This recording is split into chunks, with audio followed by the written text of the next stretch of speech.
don't think we'll ever find a good spot to film.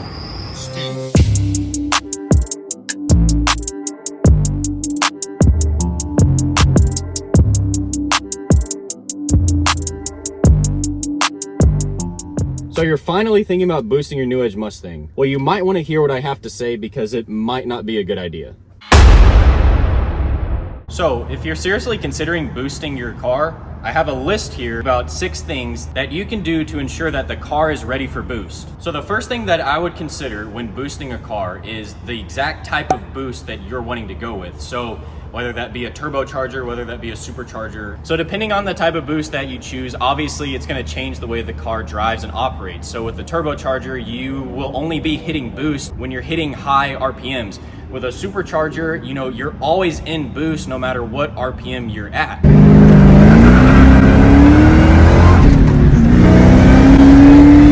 So it's just little things like that to consider depending on your driving style, obviously. So let's move on to the number 2 thing that I would consider when boosting a vehicle.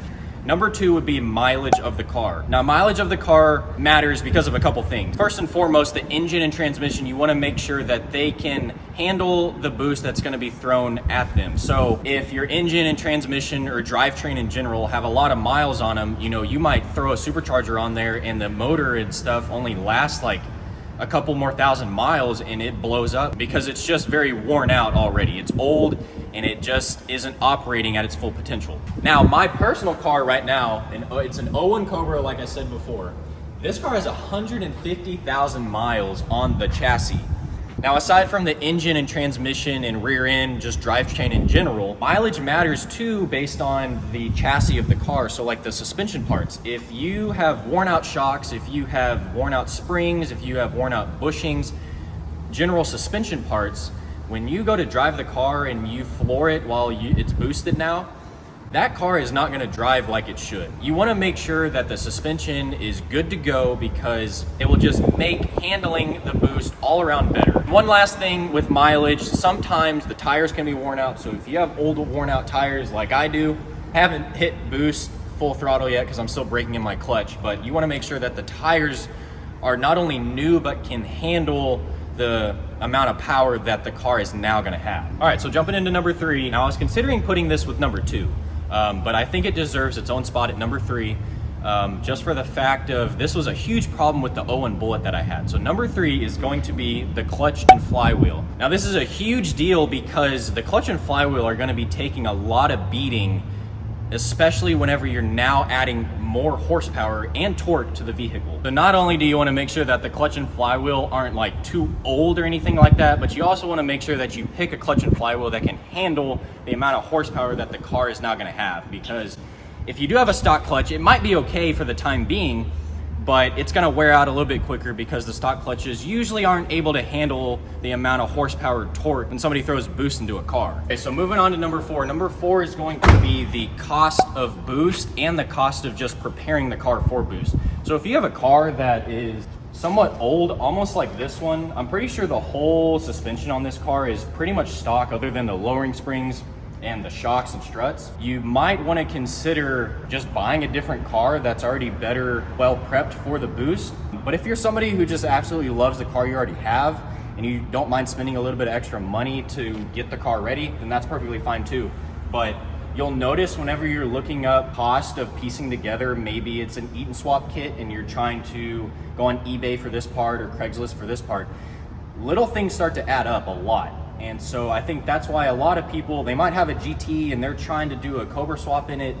They end up just selling the GT and buying a Cobra. So it's just one thing to think about, but sometimes you can get lucky and actually boost the car for cheaper than just going out and buying an already boosted car. So in my instance, I had bought this car with the Eat and Swap already in the car, but it wasn't running and driving. I had to basically complete the swap. Okay, so number 5, and I'm actually at this stage of this car right now, and that's gonna be properly tuning the vehicle. When it's all said and done, you have your turbocharger, you have your supercharger on the car ready to go. Maybe you're at the point where the tuner has sent you a startup tune and it's running and driving. Now you're going to want to make sure you go to a dyno tune and get it properly tuned, because if you don't, the car is not going to run and drive very well. You might have idle issues, you might not be able to make power when you're trying to go.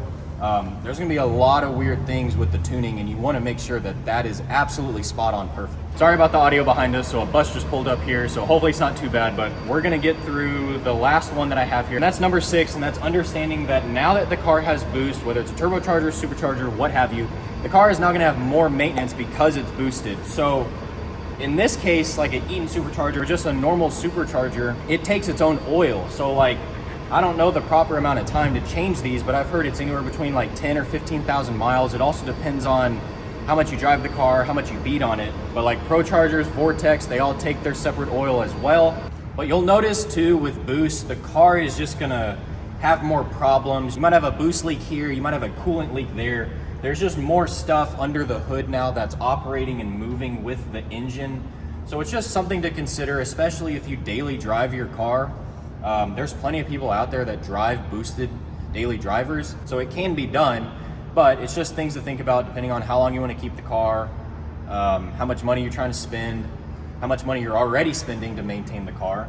So if it's not something that you're ready for, I wouldn't just jump right into it and, you know, just slap a turbo on there, because it's just not that simple. You also have to think about the fuel upgrades that are needed. So like now you need a bigger fuel pump, or you need a booster pump like this car has, which is a pretty simple install.